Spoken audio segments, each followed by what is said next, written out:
Vikarabad assembly మొత్తం కూడా urea కొరత జిల్లా మొత్తం ఉంది, స్టేట్లో కూడా ఉన్నది. ఏంటంటే దీంట్లో రెండు ఇప్పుడు ఏమనంటే నానో యూరియా ఉన్నది కానీ వాళ్ళు షాపులు చెప్తారు. కానీ నానో యూరియా మీద రైతులకు అవగాహన లేదు. దాన్ని వాడమంటే వాళ్ళు ఇబ్బంది పడుతుంది. కాబట్టి కనీసం వీళ్ళకు అగ్రికల్చర్ డిపార్ట్మెంట్ నుంచి కనీసం దాని మీద అవగాహన కల్పిస్తుంది కదా, కొంత ప్రాబ్లం తీరుతుంది. ఇదే విషయాన్ని మీరు కలెక్టర్ గారి దృష్టికి తీసుకొచ్చి కొంచెం భారతీయ జనతా పార్టీ వికారాబాద్ మండల శాఖ తరఫున మన స్థానిక ఎంఆర్ఓ ఆఫీస్లో వచ్చేసి మనం ఒక వినతి పత్రం ఇవ్వడం జరిగింది.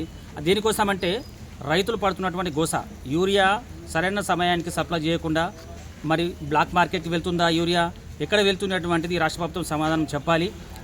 గత ప్రభుత్వంలో గత ప్రభుత్వంలో ఎప్పుడు ఇలాంటి సమస్య రాలేదు, మరి ఇప్పుడే ఎందుకు వచ్చింది సమస్య అనేటువంటిది ప్రభుత్వంలో ఉన్నటువంటి అధికారులు ఆలోచించాలి.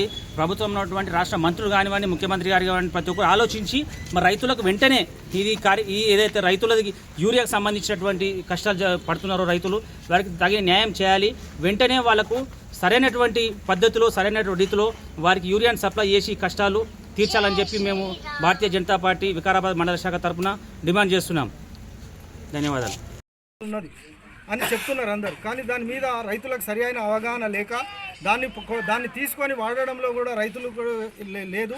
దాని విషయంలో అవేర్నెస్ తేవడంలో కూడా వ్యవసాయ శాఖ కూడా దాని విషయంలో విఫలమైందనేటువంటి విషయాన్ని ఈ సందర్భంగా మనం అందరం కూడా గమనించాలి.